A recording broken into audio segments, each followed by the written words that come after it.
Take that out. Okay, I'd like to call the meeting to order. Can we have the roll, please? Yes. Chair Nolan? Present? Vice Chair Dyler? Present. Commissioner Freer? Here. And he's by telephone conference. And Commissioner Bratcher? Present. Commissioner Quinn? She's excused. And we have 2 vacancies. We do have a quorum of 4. Very good, thank you. So we are in compliance with the open meeting law? Yes, we are. Okay. Do I read that front part, that first paragraph now? Items listed on the agenda may be taken out of the order presented. 2 or more agenda items for consideration may be combined. And any item on the agenda may be removed or related discussion may be delayed at any time. Backup material for this agenda may be obtained from Luann Holmes, City Clerk, at the City Clerk's office. Public comment during this portion of the agenda must be limited to matters on the agenda for action. If you wish to be heard, give your name for the record, the amount of discussion as well as the amount of time any single speaker is allowed may be limited. Is there anybody that wishes to speak at this time? Seeing none, we will move on for possible action to approve the final minutes by reference of the regular meeting October 17th. I have a question. Commissioner Creer was not here at that meeting. There are 3 people that were present. Is 3 people okay to go? Yes, Chair. Okay, very good. Thank you. So I will take a motion on the minutes of the October 17th meeting. Move to approve. Second. All those in favor? Aye. Any opposed? Thank you. I'll abstain. And And you understand the fact that he wasn't at that meeting. Okay. Thank you. thank you. Okay, so for the next item, I am going to abstain on the next item because I am a partner in a building for the landlord, the person making the application. I would ask Vice Chair to go ahead and take over. Thank you. Item 5, ARC 71764, abeyance item, DBRC public hearing, applicant owner IDM Inc. For possible action on a request for signage design review for 2 proposed wall signs with a waiver of required illumination at an approved tavern limited establishment at 523 Mott Street, Suite 110, APN 13934 601 014 C2, General Commercial Zone 3 Hoffman. And, yes, do we have the staff report? Yes. Jonathan Boyles, City of Las Vegas Planning Department.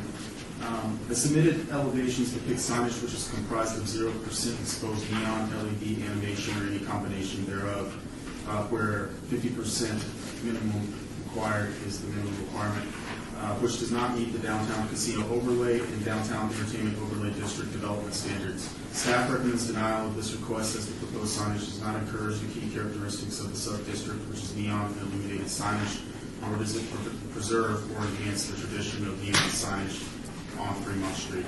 Thank you. Thank you. And do we have any public comment at this time?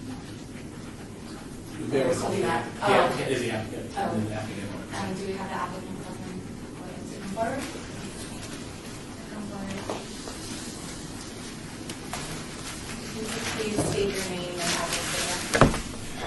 My name is Joe Woody. I'm the Secretary-Treasurer for the El Cortez iGaming, owner of the property. I'm Brock Lammers. I'm with Adart Sign Company, and we're the ones that are proposing signage. Yes, thank you.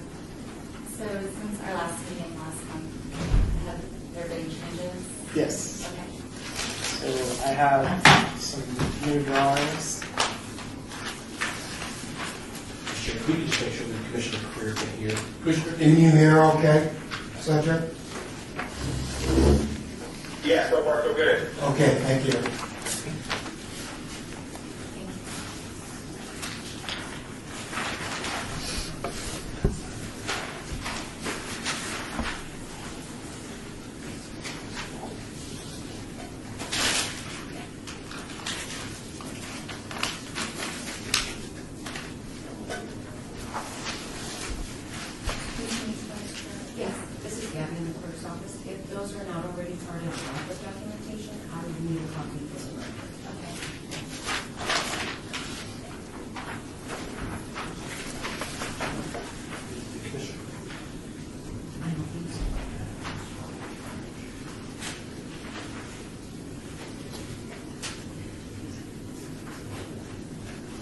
So this is Brock with Adart Sign Company.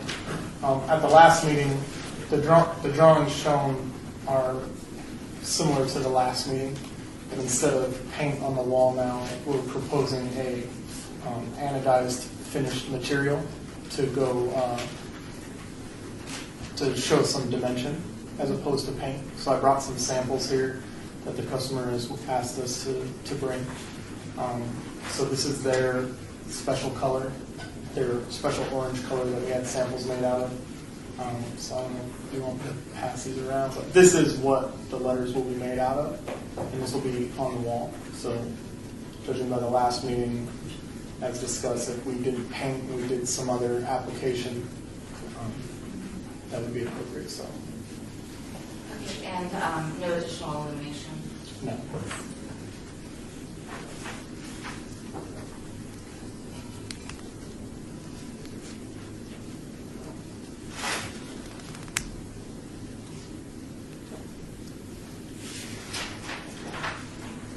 Just ask, No, I'm sorry.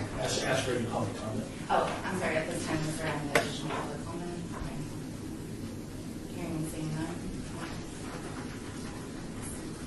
So my concern is our member Career doesn't have a copy. Excuse me, Chair. Commissioner Creer? Commissioner Creer? Yeah, hello? Have you seen the latest anodized FCO letters that the applicant proposed? I have I've seen the backup material. It's changed from that, and obviously I have not seen it, but I've seen what was submitted. He has seen the previous submission, not the updated. So is that, It'll be up to him, co-chair, to determine if he's, I guess based on the comments that you guys are going to have here, if he's comfortable with the anodized letters as the discussion continues and that out, then he's able to vote. okay. Do you feel comfortable? Oh, you don't know what's happening. Taylor Groucho, please. Just a couple comments, Chairman, for you. The exhibit you provided does not show the actual square footage as far as I can tell for each sign, so I've estimated, I did a quick calculation. And the wall sign on the Fremont frontage is approximately 6.75 square feet. So it's 1.5 feet by roughly 4.5 feet. Okay, so that's about 6.75, whereas in our backed up material, the existing wall sign was prepared at, I think it was 8 square feet. Yeah, so actually this sign is actually less than a proposed painted wall sign in terms of sign area. That's correct? Okay. And secondly, the sign is actually on the 6th Street frontage where it was approved, or the prior staff report showed 21.83 square feet. I did a rough estimate, it's about just over 20 square feet, so it's at least near or less than the proposed sign for the last meeting. Yes. Okay. I just did a quick calculation, so I don't have a calculator. It's roughly 20 square feet, give or take.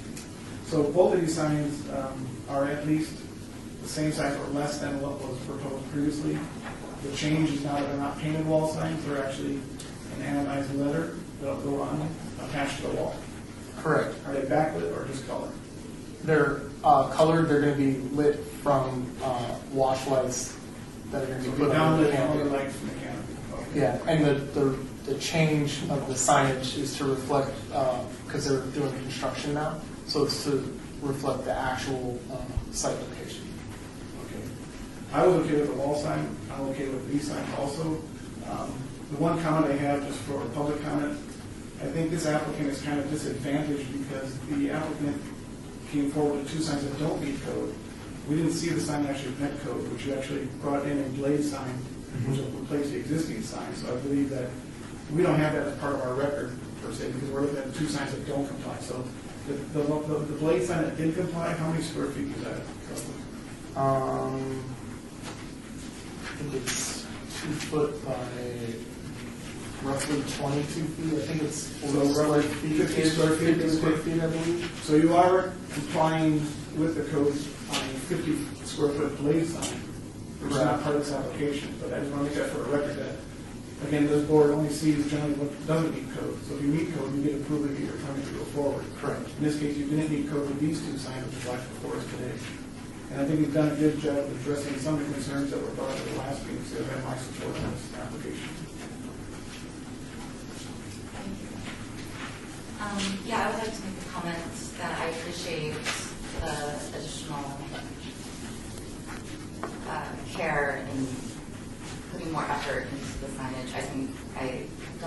support these signs.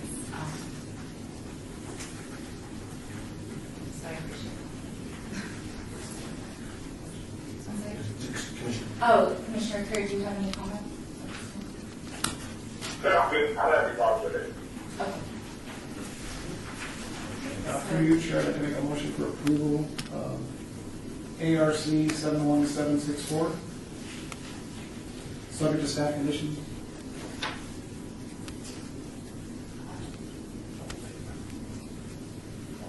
All in favor? Sorry. Aye. Aye.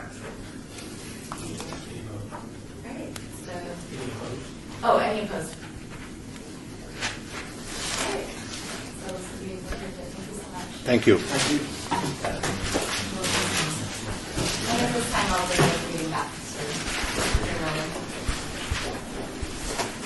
Thank you. Our next item of business is ARC 71968, public hearing, applicant owner, California Hotel and Casino, for possible action on a request for signage design review for an existing 14-foot by 48-foot, 672 square foot freestanding sign with LED illumination at 100 Stewart Avenue, APN 139-27-402-009, CM, Commercial Industrial Zone, Ward 5, Councilman Barlow. Please, staff report. Mr. Chairman, Jonathan Boyle, City of Las Vegas Planning Department.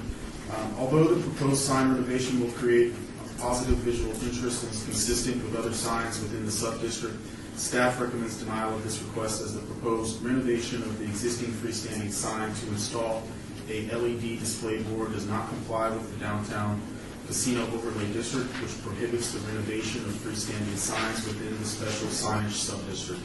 Thank you. Thank you very much. Do we do public first or go ahead?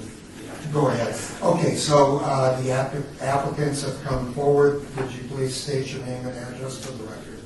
Good afternoon, I'm Erin McVaughn, Director of Governmental Affairs for Boyd Gaming. On behalf of the applicants. Russell Rowe Law Group, representing Boyd Gaming Corporation. Very good, thank you. And you have a presentation that you want to make? Yes, yeah, we do have some initial comments. Thank you for having us. Happy Thanksgiving, Mr. Scott. It's always good to see you. It's been a while. The request is relatively straightforward, and the location is, if this is helpful, circled here in the corner, in the very northwest corner of this parcel, which is at the northeast corner of Main and Stewart, is the sign. It was approved in 1996. It was actually originally requested as an off-premise sign. For a lot of reasons, it didn't end up an off-premise sign. It's technically, legally, an on-premise sign, entitled for on-premise. And therefore, under the code, is deemed a freestanding sign. The purpose and function and look of this sign, as you can see, is it was built as a billboard. Everyone who drives by it thinks it's a billboard. It functions as a billboard because it advertises California amenities to passersby on the 95. It doesn't. It's not geared towards the overlay district or the special sign sub-district. So in that respect, it kind of falls into a bit of a wrinkle in your code.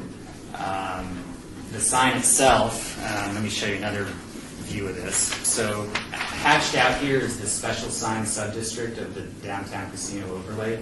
As you can see, the sign is way up in the corner. But the standards for all of the sub-district apply even up here, even though the casinos are all down here, right? This is actually just a parking lot.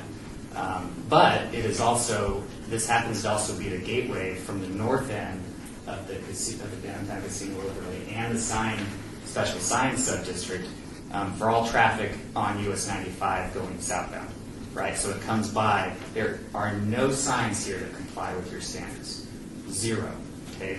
This request is making the sign conforming to your standards and would be, therefore make the gateway a much better attraction for the very purposes that this entire overlay was put in place in your sign systems. Right? So it will meet your sign standards. So why is this actually, before even why would staff be recommending denial?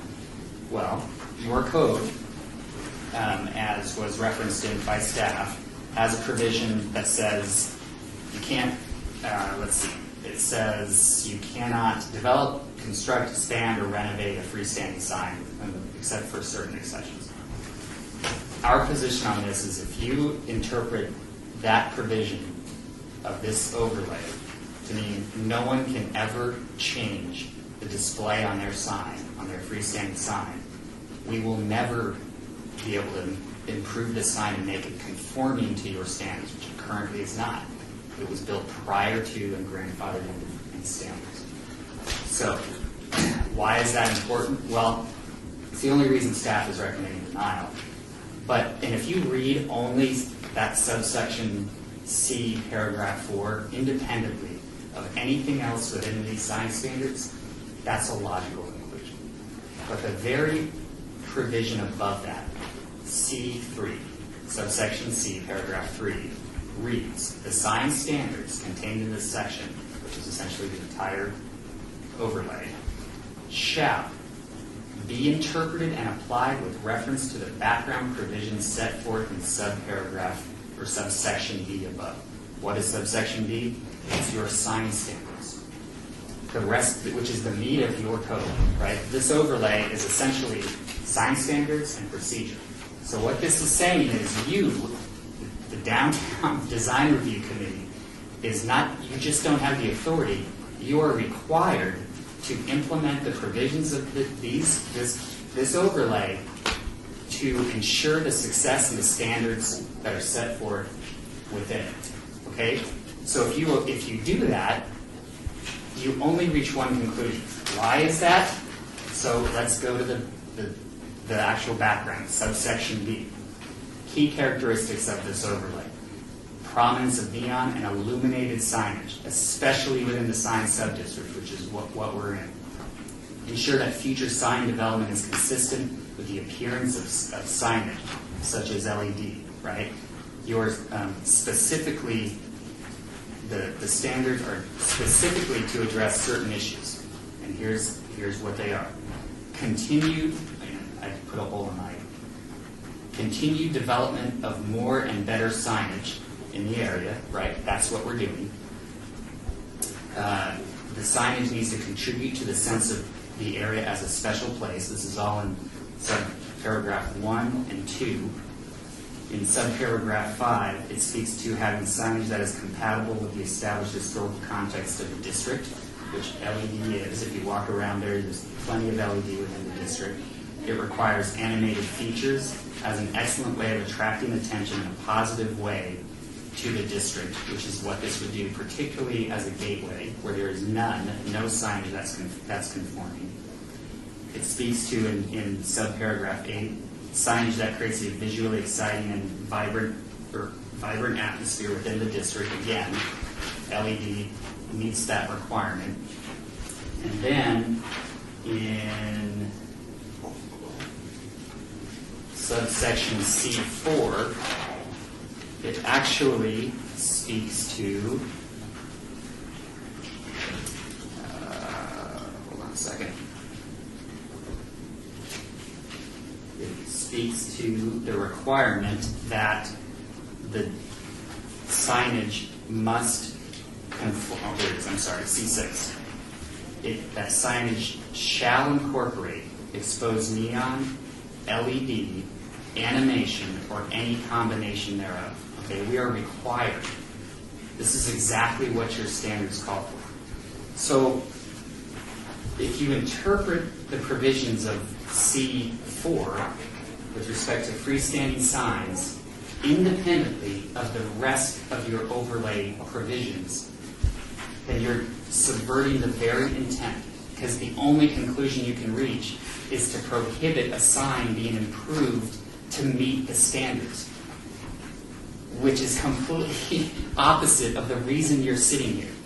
So if you interpret it that way, we may as well have gone to the Planning Commission, which actually doesn't have this kind of authority, right? The Planning Commission isn't required to actually look at these sign standards. The DDRC is required to look at these sign standards. You're the body that's required, and its mission is to ensure the integrity of the standards downtown. If you reach a conclusion that says, yeah, and I know you all are sitting there thinking this sign would conform better with the LED, but if your conclusion is our own provisions don't allow us to do it, with all due respect, there's no reason to have a DDRC. We may as well have just gone to the Planning Commission, they take us to the City Council, and have the City Council make a decision.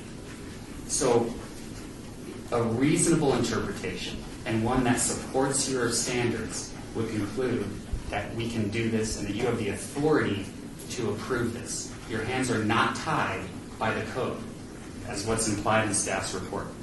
The only other thing I'd say is the definition of renovation. So Boyd Gaming just spent $30 million renovating the cow. It didn't construct it, it didn't develop the cow, it didn't expand the cow. It spent $30 million renovating the cow.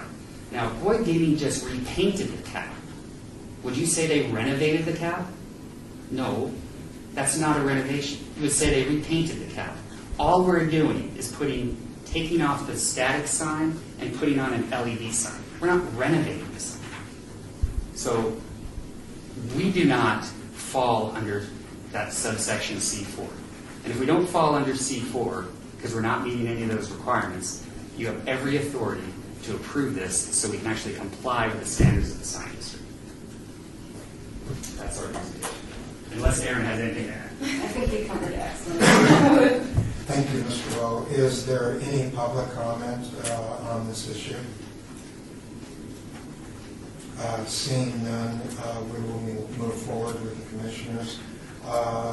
First, Commissioner Rochford, is there anything in what Russell was stating that we need counsel on to establish? Yeah, my first comment would be I agree with the applicant that it seems as though 19.10.100C-4 is relatively one-sided. There are 3 exceptions, but they all benefit the city in some way. There's nothing to benefit the actual property owner, who's basically represented by the city. So we have there's 4 exceptions in there. But one is belonging to or being within a neon museum collection, which would be a city benefit. Having been declared by the Las Vegas Historic Preservation Commission to be historic or contributing, again, another city benefit. And our components of a wayfinding system or identifying program for the sub-district, which again, the wayfinder was something the city initiated to find the different museums. So I was in the city or working in the planning department when this was created. I don't know if they ever actually went out and actually listed all the freestanding signs that this would impact. Because I believe there are actually 2 more further down the right of way for you to go that also are considered freestanding as you take the exit ramp to Casino Center. There's additional 2, is that correct? Yes. For the record, they're not even yet. So this has impact beyond just your property, but other properties which won't be known until they come in for a permit to do what you're doing. So I think, I guess I would refer to our city attorney's office representative to, because actually in the staff report, it actually states that we're required to vote no on this, which seems odd that we're even voting for it. But the staff report does state that, and I understand where staff's position is, but it is kind of a catch-22. You know, I can see the one reason possibly that they wrote that section of code, which would have been to basically try to eliminate all the non-conforming signs at some point in the future, which is why we might be here today. Did each property owner get noticed when they were having a non-conforming sign, or a sign went from conforming to non-conforming? Did the city actually take that effort to let you know that these are impacted by this? And we had public hearing on all the codes and text amendments, but in fact, did you know what's impacting your property when the city made that action? And of course, the answer is no. But it's here, it's in front of us, and I, for one, see it as a benefit to the district to have an upgraded sign. Albeit, I always thought those were billboards myself. I was surprised when I went in to actually look at the overlay that they weren't billboards. But I can support this in a standpoint of modifying the sign to actually make it better for the area. But I'd like to hear other comments and also potentially city staff comments regarding the catch-22 we find ourselves in. Well, my question is going to be the other billboards, I believe, are also on the same company's property. So this issue needs to be resolved because I think we're going to be right back here. Or if it's resolved in the affirmative, they have the ability to do the other signs. I believe those signs, the two that I saw, happen to be on the same company's property. So one way or the other, it needs to be resolved. Commissioner, I don't know if you have any comments before I start asking staff. Oh, I was going to say, yeah, I couldn't tell the difference. Sorry, guys, the difference between the sign and the billboard. And I feel like you're definitely elevating the area of the neighborhood with the naked signs. So I could be in support of this. Commissioner Greer? Yeah, I'm in support. I don't, even though it's technically a bulletin board, they're going to advertise their own internal information, so there won't be any external advertising. So I don't have a problem with that. I can support it. Thank you, Commissioner. So my question goes back is the way I read it, in other words, we know it's like ambiguous, and then it was saying we can't do this, Correct. and it can't go to somebody else for whatever reason. Right. So my question, is there any direction? I think we all feel, from what I've heard from the fellow commissioners, is that we all heard that they've done upgrades to their property, they're looking to upgrade the sign, and what do we do from here? Commissioner Brian Scott, Assistant City Attorney. I guess I would kind of disagree with Mr. Rowe that going from a static sign to a neon sign or to a movable sign isn't a renovation. I believe it is a renovation. I think it's more than just putting paint on something. It's actually changing the nature and character of the sign itself. In my quick view of the code, you have to excuse me, I'm just sitting in for Jim, but I don't see that that's a waivable provision by the DDRC. It looks as though that is one of the ones you can't waive, which is that Section 5 says the DDRC is authorized to waive any of the sign standards set forth in subsection C other than the prohibition contained in paragraph 4. And paragraph 4 does say the development, construction, expansion, or renovation of a freestanding sign within the sub-district is prohibited. So you don't have the ability to waive that provision. But again, we're looking at a sign that is become obsolete. Yes. And anything going forward, we've had a lot of discussion prior where we require neon. People want to do neon. They can't get neon, so they're presenting to us LED type imitation neon that brings us is safer, uses electricity. It's the modern wave of the future.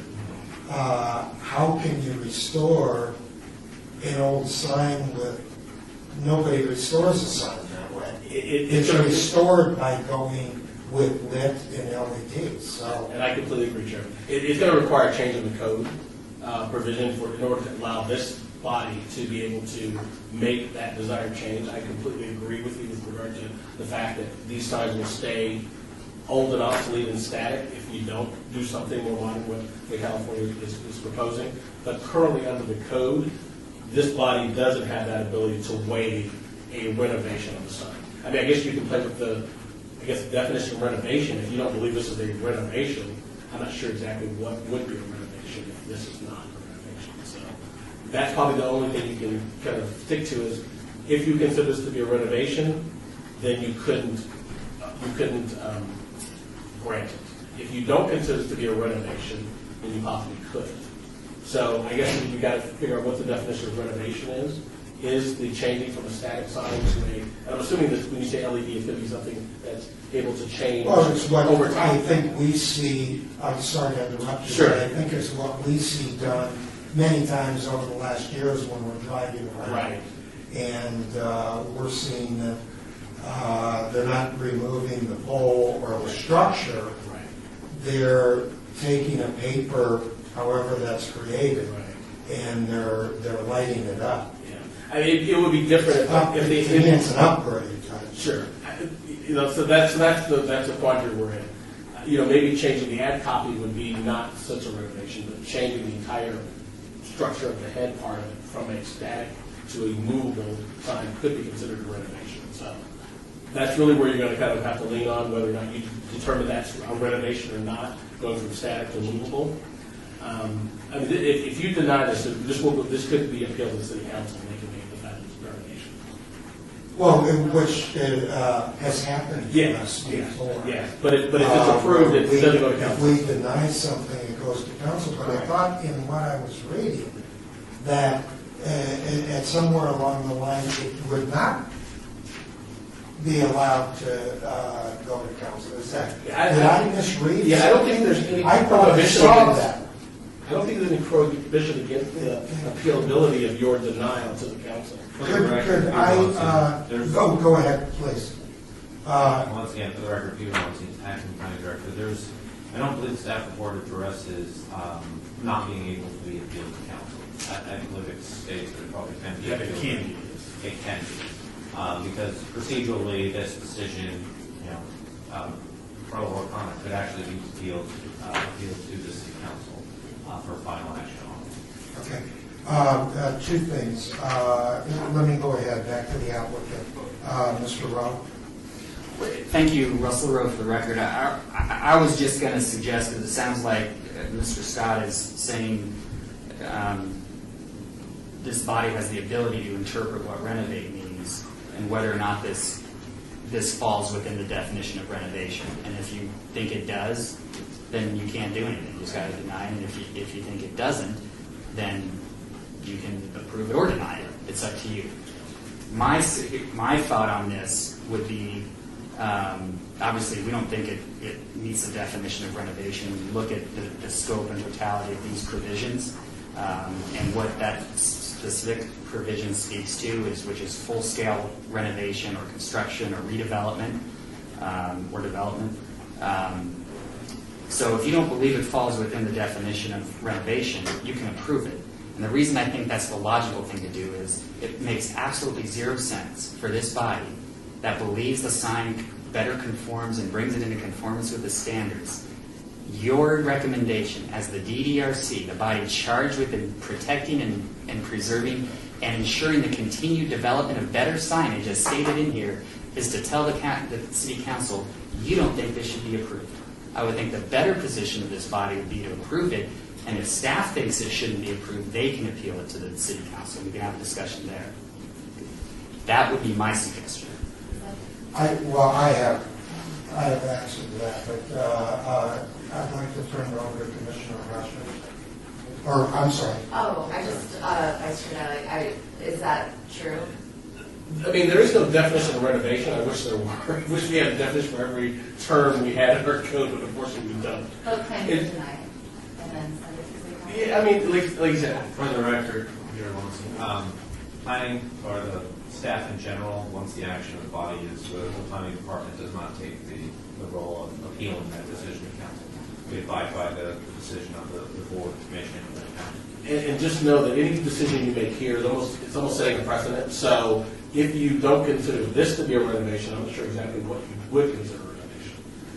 And that may be needed to put on the record just so in the future, staff and other applicants will know what you deem to be considered renovation, in quotes, and what is not a renovation. So maybe like I said, changing the ad copy from one to the other, still remaining static, could not, maybe it's just the example of Mr. Rowe about putting paint on it versus changing from static to movable. It almost seems to be a renovation in my eyes. Again, there's no definition of renovation. Through you, Chair, Commissioner Bratcher. Renovation, yes or no? This sign obviously has a foundation, it has a pole that supports it. That foundation and that pole is built to support the weight of the structure as it exists today.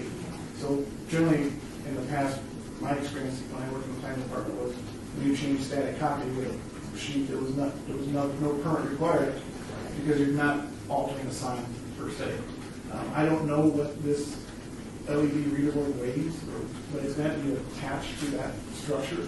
That structure may need modifications, which may require a building permit. To me, that would equate to renovation.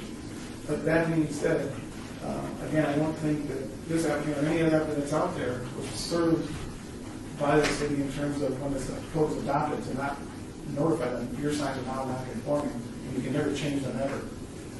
So what do? We go back and look at 1910-100C4 and ask city council to sponsor an amendment?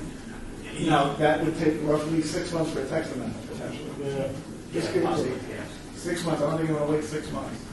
So if this board, if we're being told that we can't approve if we agree with renovation definition, then we could motion for denial, but then that would put you into an appeal situation to the city council, where you would be happy to explain it. Even Commissioner Bratcher and the DDSC supports your application, but it's basically handcuffed by the code the way it exists today. And Commissioner, you could also make a recommendation to the city council to maybe say, hey, we'd like to see a code change, because if you don't do a code change, other applicants will be handcuffed like this one applicant was, and that you are, so that you couldn't make it modern, you couldn't modernize the boards. I know when they go from static to LED on the regular billboards that go along the 95 in different areas, it is required to get an SUP. If you just change a copy, like you said, no permits required. If they change it from static to movable, it requires an SUP, which especially for them. So that, I think, with regard to billboards, they deem that to be a renovation and not to require an SUP. But again, it's going to be up to you to determine whether or not you think it's renovation or not. Follow up to close my point. I'm in a double of two situations. Yeah. A, I support the sign, but B, I have to honor the code. The way to get you the quickest remedy is to actually, in my mind, deny this application. Then you go before the body who can actually amend the code. If they choose not to amend the code, then they can approve your sign. Because the council could waive this. It just says that you can't. Exactly. So the council could make that determination that it is waivable, and they could do it. You just unfortunately could not. Okay, and again, I would be uncomfortable denying something that I like. I think it's an improvement to the area, and I would feel uncomfortable denying that unless I'm being told that under these conditions, I'm not allowed to vote to pass it, that it has to be sent to city council. And it's unfortunate, Chairman, and like I said, I totally agree with what you're saying. I agree with what, in terms of the improvements I can make to the area. But under the current code, it says you can't waive that provision. Like I said, it all rests with what you determine to be a renovation. So that's where it's going to hang your hat is it a renovation or isn't it? And that's really kind of the key here. So, one question, Commissioner Chairman. If this board did make a motion for approval and it passed, obviously the applicant would not file an appeal, but potentially anyone else in the public could file an appeal, which would find it right back in front of city council. Correct. And then, But since there's no one here probably that's going to file an appeal, it's more than likely they wouldn't file an appeal. But again, you set a precedent for those two that you referenced down the road as well. So if they want to do the exact same thing, they're going to have the same renovation argument, and they'll more than likely win it because you're now setting a certain precedent. What's considered renovation and what's not. Any questions? Commissioner Clare? Yes, please. I know that there's some discussion about if this commission can do this or not. I mean, it is in front of us, and it's something that I think we should address because the agenda item is in front of us. There's so much debate back and forth if you should go to council, go to planning commission, or what have you. But I think we do need to deal with it today. And I'd be willing to make a motion for approval of the agenda item. And you're stating we can do that? Again, if you determine that this isn't a renovation, and this is something other than that, then I would say yes. If you deem it to be a renovation, the code doesn't allow you to waive that. Well, let me ask you this though, Scott. I mean, it's in front of us, right? Correct. So whether I don't know if it's us to determine if it's a renovation or not. It's really staff to determine if it's a renovation or not. Staff has vetted this. Yes. They have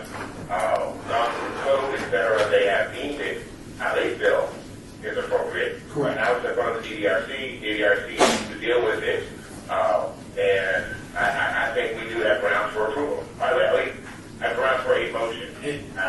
I agree, Commissioner. Again, like I said, legally, I mean, I'm just really kind of just telling you what the current code says. And again, if you deem this type of change not to be a renovation, then you're able to waive that provision and allow them to do what they're doing, not what to do. If you do deem it to be a renovation, then your hands are tied and you can't do it unless a code change is implemented or they appeal to City Council and City Council waives that provision. Well, I guess what we're going to find out is if we have a motion on the table. That's true, Commissioner. So I will make a motion and move for approval. Is there a second to the motion? I don't think you Don't need it. All those in favor of the motion, say aye. Aye. Any opposed? So we see that as, so a vote of 4-0 to approve the motion. Thank you. You look like you're non-renovation. And I would just make a suggestion too, that you do maybe make a suggestion to council to make a change to the code, just so that you don't run into this again. As Mr. Brecker indicated, you may run into it again. So. I'm not one that likes to disagree with the staff recommendation. And I think, however, if that would be a separate motion from these folks on how we proceed with the city, with the council, to clarify. It could be direction to staff, and then staff could, the director could make a determination if that's something he wants to sponsor. I still He or want to she ask, would- my question was going to be to Director Lowenstein, is what, acting Director Lowenstein, sorry, is what do we do? Well, I wasn't around when they first created the casino core overlay signage requirements, so I don't necessarily know the full intent of which the consultant took it. It seems that there was an issue with freestanding signs. Apparently, if there's such a language which says they are basically rotten in place versus to be updated or to have newer signs. So there's consideration for all of the members of that area, what kind of attitudes they have towards freestanding signs today versus back then, and that would have to be explored before moving forward with any type of amendment to alleviate such strictures on freestanding signs. This is Brian Scott, Assistant City Attorney. We may also want to ask the council or someone to maybe create a definition for the word renovation. That may help you too in your, if this appears again.